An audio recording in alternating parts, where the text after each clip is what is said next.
Bonjour, bonsoir, na abonné tout ya Boyo Kabilengi TV. Donc, makamba kitoko neza na kati ya Boyo Kabilengi TV. Bon, continuez toujours à s'abonner, bon s'abonner massivement parce que ngana osandi musala o boy etalio. Awa ezandi makamba musala ko finga te makamba buzoba te. Ezabongo votre humble servante Sariana Limbute la naturellement na mungala veut dire moi ça mungala zala toujours sukali ngebunge. Nde bo mona nga boyena toujours sukali na tout na marambo ebele. Nazabona artiste na bino so bomoni boza jamais déci à ça la musique na kitoko ya lingine polémique te mais to lobele na to solana no polémique awa te ya linga mamba polémique te to solana ye Guru Gang Mandala combo les apasi makasi yo ala combo Guru Gang Mandala bonjour star. Ouais, bonjour Limbute moi na votre mungala tout la éviter ouais bon donc on a les listes on a tozalo ana plateau na biso bato ba otalo ba pe na posa ba ye ba yo Guru a uti wa kamba la mode a comme artiste abanda musique ni wapi pour le pe bato ba comme wakali na TV. D'abord pour un respect à ba mélomane ya ba fan au ba olanda biso na ngonga oyo na pesi bango ba bonjour ba bonsoir. Donc je me présente d'abord premièrement je suis artiste Mandala Guru Gang. Votre artiste congolais Kino, mais évolué à l'extérieur du pays. Donc, pour nous, on a la musique est innée. Nous avons depuis bas âge, on a mon amour. Nous avons un quartier, nous avons un quartier, et puis nous avons un concours de danse. Après le concours de danse, nous avons décidé non, il faut qu'on ait comme yemba, nous avons yemba, nous avons vision de la musique congolaise, nous avons un orchestre, nous avons un leader. On a 10 ans, 11 ans. La bande télé mais na pe qui leader à moi ezaki neti ba aventure type le leader Mandala Guru Gang of Africa. Donc na bande musique na libumwa mère. Musique na libumwa mère ngeni. Kasi avant tout bota manzambe ninza on appelle ça mutu na mutu déjà donc na ba capacité na ba potentialité. Parce que nga musique on a na ngoza déjà ba potentialité au ala pienga depuis libumu ya mama. Donc ton maman zo bimisa ngai pou nazaki déjà artiste et musicien. Donc on a beau temps na leadership na nzoto na beau temps na musique na nzoto donc ils ont mutala sanga musique té na egolango côté moko boité quoi moko boité donc musique pour ngeza iné nana on a soutenu na musique oyo lobeli ke obanango depuis bomwana ça fait combien de temps ou bien d'années depuis banda musique. Bon tant obi depuis les bouma maman cela veut dire âge nazana ngo âge à carrière na ngai. Donc so botamboli na ba fin fond na ba quartier na botami na ba quartier na kola surtout na banjili wana bato ba vaincra vraiment naissance ngai et puis kokola na ba expliquer que non garçon azala déjà leader pour na ko ba bozo soutenir ngai ya mingi eza ba fano balinga bonne musique pour soutien na bango l'équipe ba soutien tout ba rotelo ba la au sali musique mais au pesi bango produit mo au bon ba cpélité donc so ba fan ba d'accord la musique oyo zo sala pour nanga bato ba soutenir nga makasi eza ba fano balinga bonne musique o bazo aimer banzembo nanga oyo bazo télécharger ngo o bazo landa ba info nango bazo ya ba concert nanga donc bango wana ne ba premier soutien nanga artistique. Depuis obali déjà musique na yo artiste et musicien ya mboka na biso Congo atali yo pe amoni musique no nengo selon kitoko abengi yo pe a soutenir ou bien a féliciter. Pour nous féliciter l'artiste Bazamwe Belé, preuve que Venanga Ngema Makanda Weranson, que je salue d'ailleurs. Il m'a félicité, après ça, il a courage. J'ai écouté, on a dit, venez, mais on a dit, petit na niveau, yo comme na moyo, yo faut yaga to betilo, mona yo pam na bimission, maman, oui, ga venanga lobak. Après c'est là, Venanga Jibim Piana sous le tali papa chéri que je salue aussi. Il va passer une félicitation dernièrement, tous à Guinée, na fête, il y a docteur des ignorants. Venanga Ferregola aussi il est pas félicité ngai il écoute pas bisinga non petit neza boye mikolo yo foya ya nanu na contrôler nanu répertoire na yo to ko beta pe le romo boye à part Ferregola il y a plein d'artistes balinga musique congolaise en tout cas au besoin qui tend vraiment à consommer Bill Clinton ce que je salue mon idole Monseigneur Maguiton j'écoute à besoin Monseigneur Maguiton mon idole meilleur animateur du monde. On a idole nangai donc on a idole nanga écoute après c'est une opportunité même si on est déjà featuring mais vous avez embarrassé le cas Arafat ba DJ Arafat ou ba Cameroun bon on ba idole nani Bill Clinton te ba Arafat ne peut-être ba rosa na ba neti ba ngai po biso tout olanda Bill donc ngai kozala roi ba Arafat c'est impossible pour musique ya Arafat nini asala ronga na obeta musique ya Arafat c'est beta mama kasi oyoka nini eza rapé chaud yo moko comment na obo eza ke to mona maman Arafat comment le besu ke Arafat ala ndonde te na question tuninga ke ba genre na ngeza lokola nazalo kola nazolanda ba Arafat ndinga na meka ko bongisa kinga na ko landa ba Arafat te pona ngai na ba Arafat to landa Bill Clinton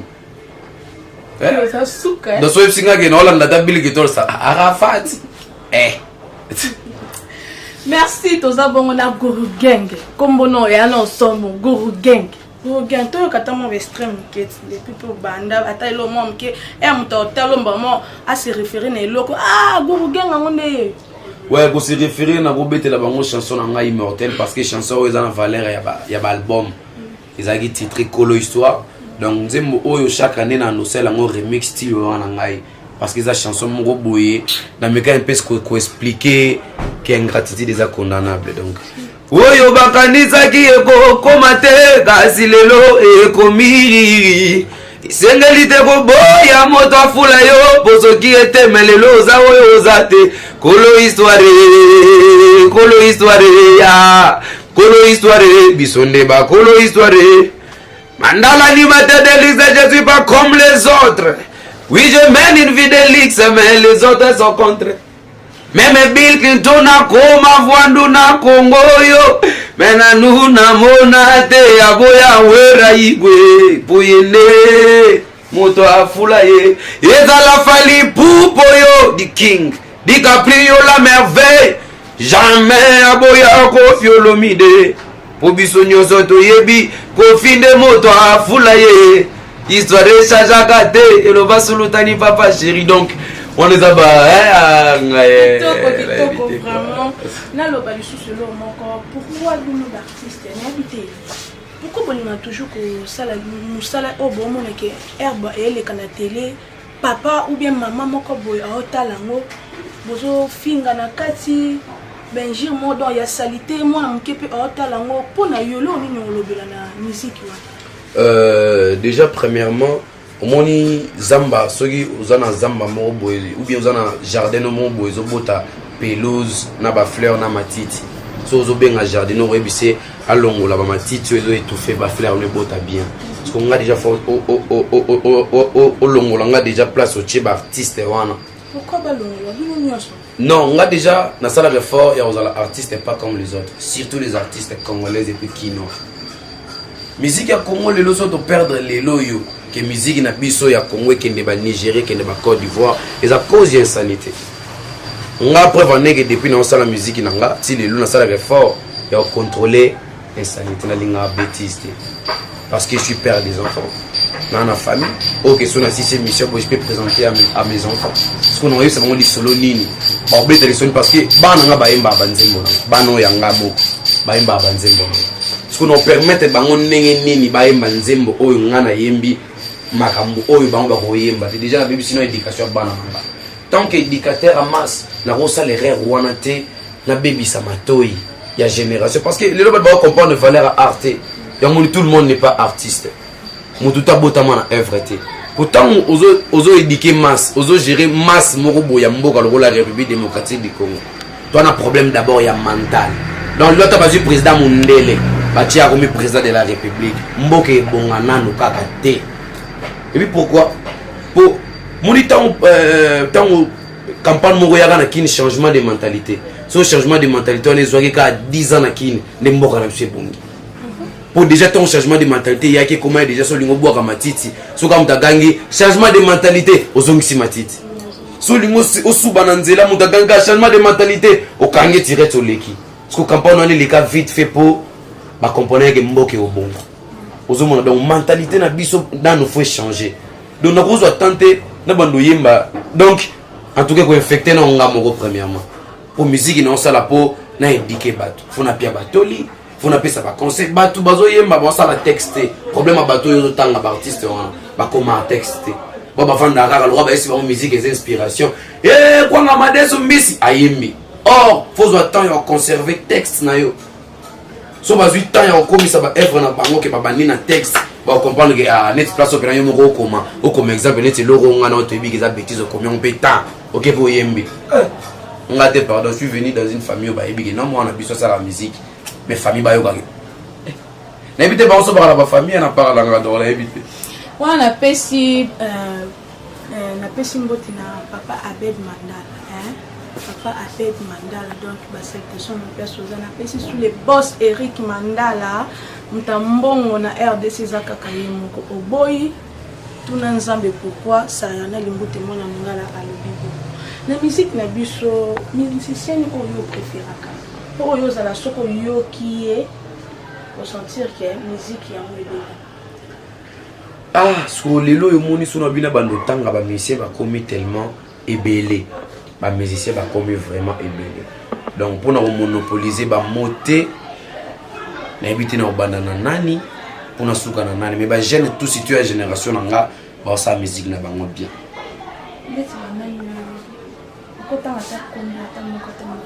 bon ba combo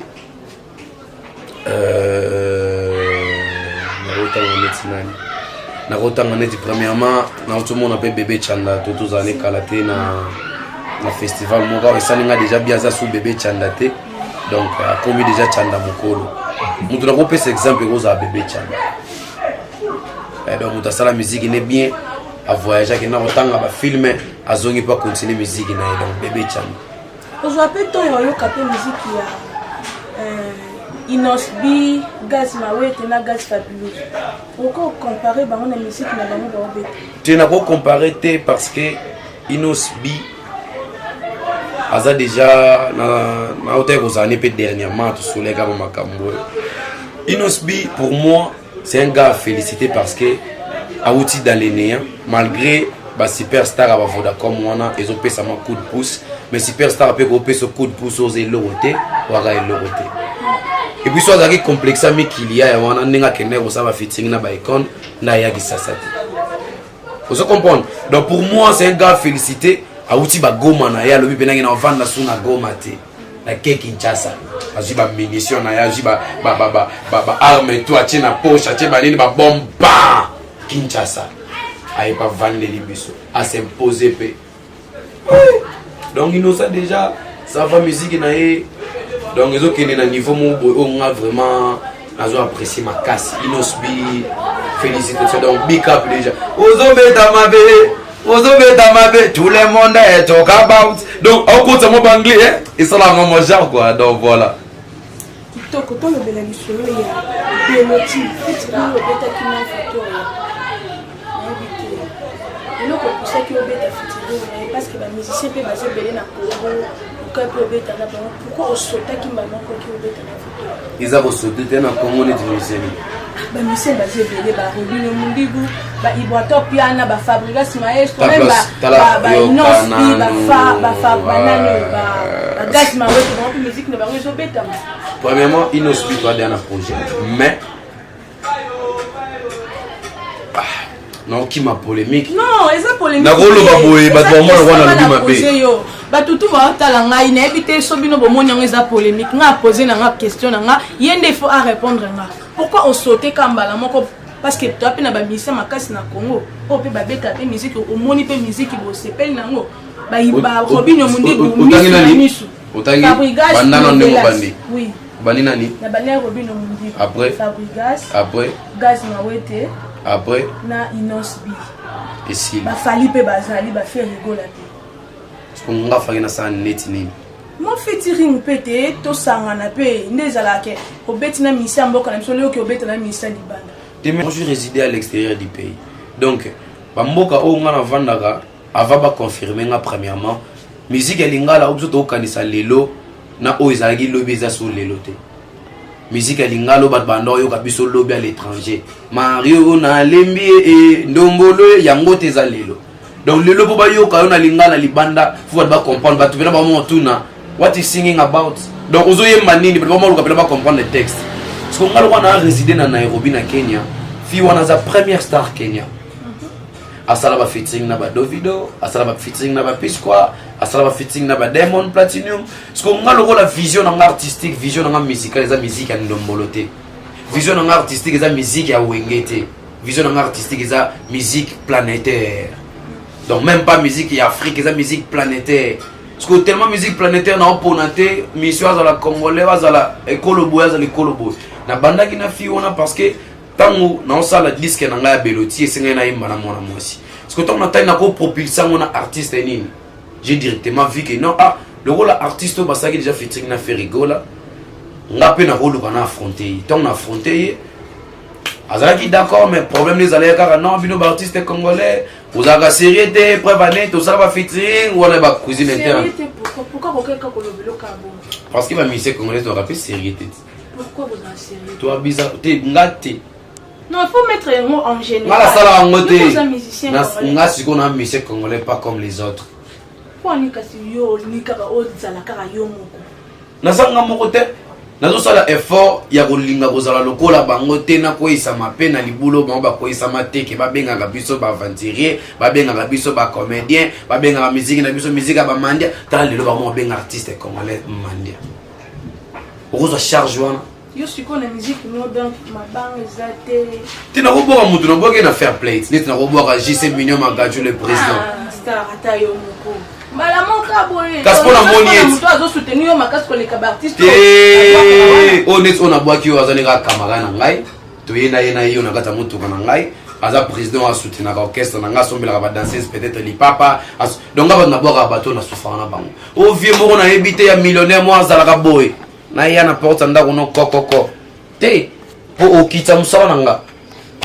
n'était surtout se comprendre donc c'est mieux na boka na mabango fele et repiange loko te maison selinga valeur kina boka libanga mo boye na ndenge zala ke libanga ko lo sinaki contrat na mutu moko boye ke ndenge bwa ki il faut kaka pia lo pango itenga musique wana pena souci nanga biso ba jeune plan photo combattre musique wana le ba Nigeria ba évoluer sanga patron na Nigeria oyo yebi ba David ba boka na banzeli non c'est lui sanga yo lo bana no yo ka azate réponse ngwana o pisco aligi na TV dumi et au boire nani yango ne sala ki ba pesa population na bango posa ya ko soutenir ba artiste na bango neti o mona vieux moraza na mbongo ana bakar ana ndaku o kesenga e o tourner ta mo vidéo a tourner yo se boire kanga yo se salabo mais quel échange au biso ba artiste to ça na ba fan mon fan muso akomisa côté pour boire kakete non c'est pas ça musique ya mabanga faut essayer la République démocratique du Congo faut que mon sala ba œuvre mutayo kinzembo na yo asepeli aluki oneti nzembo na yo kana radio mikolo yo petite zoga sala kanini daga lobela ye français adi daga dit donc ton na yo ki jeune wana ebiete non na mona été mais na yo ki ka œuvre et ça n'a pas cher de pour non luka kuna mona c'est ça l'actualité to lobela lelo yo mbokeza ya kubeba mamba ba PD komi na mokili mamba ba lesbienne komi to yemba ngote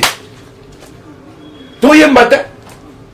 ke mamba ko defa lipa na tongo fo sila na Congo ke mutu mala mgana tongo mama pa yebisa na zate to yemba makambo wana te to yemba ngote neti bikolobo kala mingte bozwa ouvre le monde que veut le monde où va le monde que veut le monde au moniteur mokila ngoto ebate sike kende kasi mutaza munene luka koma mukie ya mukie koma luka swa koma munene bon bata pasi ba luka ba koma na mbongo ya mbongo ba koma ba prison na mbongo na bango se ba bozwa kandete yebika kili bazwa soka bato donc musique il faut qu'on fasse ça toli bato bazwa quelque chose ba attirer le romo boyko aider bato ozo mona doto ko yemba bimba donc mabanga na musique na biso faut tout luka to limiter on ba vieux pe boaka na bala bato bo soutenir na biso ba artiste au moins que musique mabanga bino mo boko bae pour non sala nzembo 5 minutes 166 mabanga nani kalela zani koze nani na moyo ka kuma mna yemba izati or soto yemba na biso kaka samba dédicace ne la musique na biso izati donc cause ya ko perdre musique na Afrique musique congolaise déjà premièrement mabanga deuxièmement insanité troisièmement polémique trois choses. Merci Guru Genge. Tout le bel makambo ya souterrain. Bina mabina ya ceci. Pourquoi bina mabina ya ceci? Non, bina ya ceci. N'importe songa lo bien on mabe. Oh lo ba bien. Bina ya ceci. Yo to lo ba nini awake ozandenge mona ba artiste musicien. Ti na kokufa na wa ba. Mais to bina mabina ya ceci. Yemba ngono. Allez, souterrain. souterrain, mabina ya c'est souterrain, yo, mwana, allez satana zalaka likolo, azalaka likolo te, akima bajelu, satana landa bilenge ase, allez toke, souterrain. Satan alanda bilenge ase, azalaka likolo te, mais alanda bilenge ase. Autant la Bible te. Yo oza sérieux. Autant la Bible te. Oza pe la vérité te. Yo tanga la Bible. Natanga ngo makasi. Tant nazara ne kodim. Tant nazara ne kodim pour nga na musulman, je suis musulman chrétien. Tant nazara ne kodim ba pesa nga histoire moi Bible que non, nzambe shortcut. Nzamba zara na likolo na ba ange na ye, tant nzamba bando sala biso batuna se, enta sala créature mo bona se satayo gazuwa ke non, go sala muto ne na zala ba ordre ko leganga, nzamba tombogela satana pesa epi twa bengana likolo.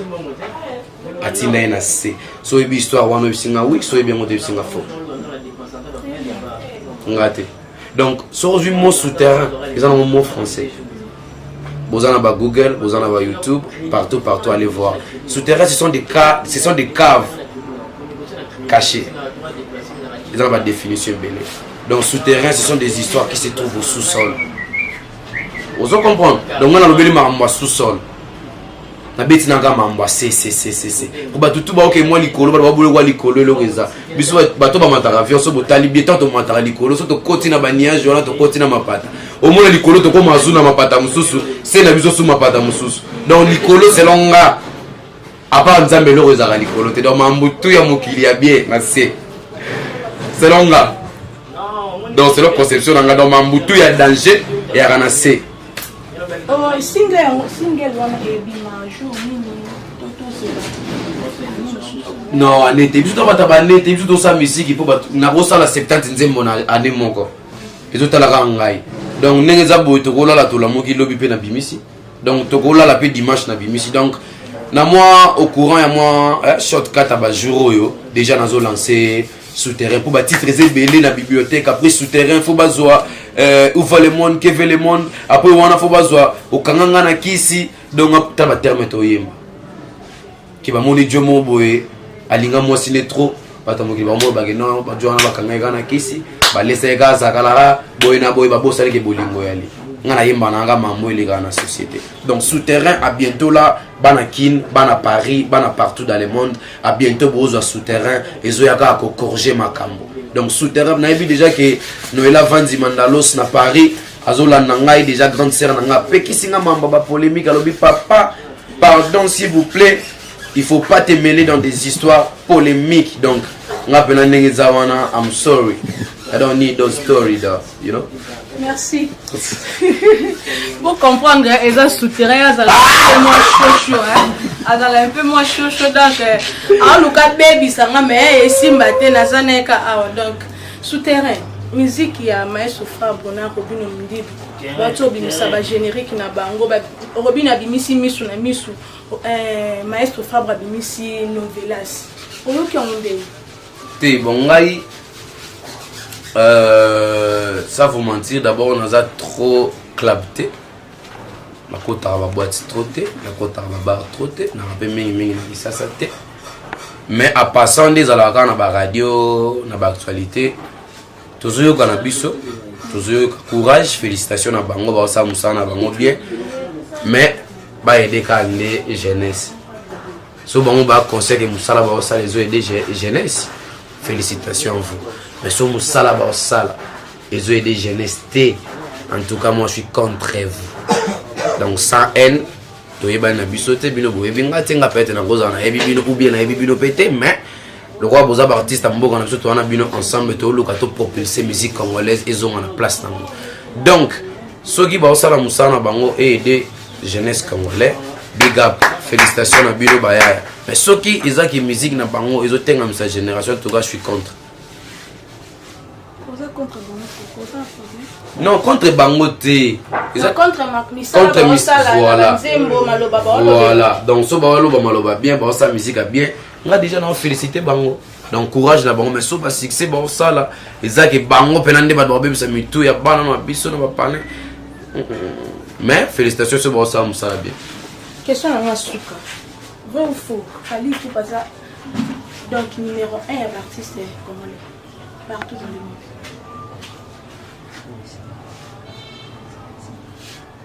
Te bandela question na comprendre. Fally Ipupa aza numéro 1. Donc na Congo na biso artiste numéro 1 oyo osala ke mboka na biso eyeba na ba payer belé na libanda. Est-ce que ça Fally Ipupa ni aza numéro 1? Bon, wana lobi otoni moi bien te. On a repensé à moi question na yo pour te filtrer en bien. Merci. Fally Ipupa d'abord courage parce que y a aussi la fierté en mboka na biso. A otambola partout dans le monde pour noter un drapeau en mboka na biso Congo. Mais place na ndenge yo lobeli ke yende azo sala que musique ya na comprendre question no bien te na ndenge cheli pour tous belé ba o tout temps kombo ba Fabrikas ba Robin wana ba innocent on peut ça faire ta musique à Congo. Bon tché ba ngotende. Tenga na tunyo par rapport à Fally pour na niveau na vitesse oyazana. À la vitesse ni. Musique na ye azo sa ba featuring partout bazo ye ba ye na musique na ye mboka na biso pezo ye ba na partout. Mais quand c'est ça véritable musique congolaise. Kasi on a tout noté vrai ou faux. Ce qui est taza numéro 1. Ya artiste na biso partout baza na mboka na. Sikoyo exemple neti ve Kofi otala ngana yo na TV. Exemple ve Kofi otala ngana yo na TV. Atalisko question toninga a vivant a bi misapenze momo mikolo et puis biloko to ya Kofi ratarate mondo yozo ba partout wana ozotanga wana nzemba Kofi tile le comment parce que quand vie age poussani toneli Fally faut bobomisila eneni bokochela raye ngapela benga ke king bouloni sala ngape fierté bozo rendre ba artiste congolais mso handicapé pour beaucoup comprendre ba œuvre na bangote Fally ata salité pour comprendre yaye mais ba o mususu wana ba osala ko lega peut-être ya Fally bozo tante bozo na bino tante fa ko tuna ngata mabeni o mona pa Fally tuni ngate yo lina lo ba mamba bien pona ye to aider pété le rôle za king na biso le rôle za numéro 1 na biso ando sara mambo ya lingi. Ok, quand on a vitesse, on a des vitesses, on a des autres tims qui ne pas olemba parce que banane va remplacer so ya lembile. Or les longs des fois on doit préparer bateau va remplacer. Donc Aza déjà Fally a ça musalane bien partout dans le monde bon yokaye en tout cas big up. Mais net un artiste na le roi yi na bana ko China bandenge yo chaya wana bonga mo ba changa na place tout solo là. Merci, mot de la fin, on a battu au balandio. Mot de la fin, on a l'obité. Mot de la fin, on a battu au balandio. Mot de la fin, on a eu artiste na bilo mandala Gurugang pour comprendre que nana mambe belé ya boloba nazwa tamwa mingi te ya osala ba émission pour na ramwa trop libanda pour que ne rotanga mo ba classe pour artiste et senga foza na mental oyo représenter pa fan na yo représenter public partout autant que présenter pe drapeau faut présenter pe mentalité na maturité obino bomona ga ke buna la mboka akenda ki mboka tel a se comporter neni oh ba comportement wana kina ko se comporter libane yango photo yebisa ke na télé alingango te et osala ke akoma place obiso to linga akoma wana ezaka fierté na biso mais bah des fois Fally boloba te pour c'est mon vieux tozala na ye na vana nene na vano mena mito no sa musala elle wana kata armée ba otuna mamba la police donc so na longo na caméra na longo na micro na zongi si ve na ngande tozala mais na sa musala peut-être de près bona ko rapper ko yebisa ngote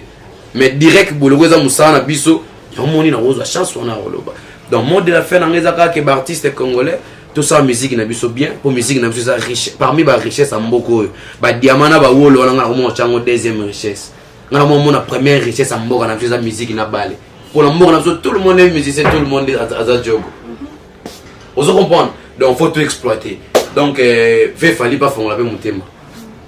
malgré la belle tout le monde a artiste moi mi balé félicitations mazo pena combo na yé niveau combo na yé asala niveau makambo na Congo ya niveau combo ozomona donc félicitations nenga sali biso déjà ba vêtements déjà pas mais faut tout na ne makambo nini o eza mabe ko sala ke conseil ni de kopia et mamba bien te pour biso to yebi ke Fally monde Fally danger to yebi wana mais ma belle na yekas donc mot de la fin bana poto na linga bino trop bana partout dans le monde bo contacter nga artiste na bino na besoin de soutien na besoin de conseil soutien na ngaza mingi conseil koyeba ndenge boko conseil biso to tambola bien donc please 243 89 560 653 plus 243 89 560 653 donc wana soko bengi okuta na secrétaire na nga Givenchy Alema donc nazara na de prendre na ba bavani wana zotala ngai baza wana toujours na maître Fabrice TGV donc voilà nzambe likamba ba dédicace na bato belle fona boka po tant botindela nga ba lien na partager ba émission na tous les bato nanga parce que tant on a partagé la bango mutamta comment ko Lucas s'est retrouvé est-ce que ba boka nga et cause nga ba tort et ça nga ba problème donc batuto batalinga na minute so ba yebi que simple artiste gros gang na linga bino ya trop bino pe vous me un peu consulter ba compte YouTube nangai ba compte Facebook ba Instagram pour comprendre de quelle façon artiste na bino évolue. For people who doesn't listen French, I just want to let you know I'm a Mr. Guru Gang showman of Congo. I just want to let you know my new song is coming soon, Souterrain. It gonna kill everywhere. I love all the people. I want your support. I love you so much. I love everyone. I need your love too. Mabanga na ngangwana message donc pour la mabanga penal lelo na ko boa ka mutu te. Merci Wanezala Kibongo artiste musicien biso Guru Gang ye azaka bongo donc esengaka to kene bongo dans aluki asala ko isanga me esimbite o mona mungala te na telema po a inviter ko isanga un peu difficile na pesi merci l'équipe technique na biso ya Boyo Kabilengi TV na pesi merci na bien pesi merci na cameraman na biso Babou mobile Lox donc garçon Céline a filma donc merci vraiment na pesi pe mbote na sœur nanga Hélène Kale ma maman na Biaka donc wana pixer nanga na zui nanga ye na komi nanga mutu na pesi su mbote na Glody Muscador aleli libanga fort ekei Glody Muscador mbote na papa Eric Mandala le boss Mtaleke na mbongo azate na Congo donc JC Magatu pe na pesi mbote na Abed Mandala jogo na biso mongo donc d'ici kozali moni na sale émission na yaya na pesi mbote na sœur na nga Virginie Manganga donc sœur moko azana niveau mayele asala ba émission kitoko na pesi merci parce que ne moto ayambi biso a pesi na sali musana ngai mutayambi biso na pesi su merci na Willy Mandala Willy Mandala papa mona na ta posa zota moi elo moi côté ta na Western sanga ta world papa Willy Mandala na pesi merci na Cédric Banza Ilunga place oza ba big up na yo na pesi su merci na icône d'Afrique moi code ça la moi bien na kota ta moi Western na kota ta moi banque batu ba moni ke ça na limute mona mungala koti pe moi eloko ngoti et ça ngata moi bien na pesi su merci na JL Kamasolo na pesi pe merci na pesi merci na Juno Masia donc Juno Masia bino tubo soutenir ngana zana pona bino musalo esenga moi soutien esenga moi ba conseil donc bo soutenir nga bo pesa ba conseil numéro pe ya ngwana bobengi nga sérieux na koto lobaki bien koto lobaki mabe na zana no yo kabino zateke bobengi nga na bana suko boya ko ya mabino te bobenga numéro ezana bo pesa ba conseil ça na bien ya ngomu ni manga sous liboso na pesi merci na batutu balandi biso bo continuer toujours ko s'abonner bo s'abonner massivement merci na bino nga na biso ko temo ko la bye bye à la prochaine.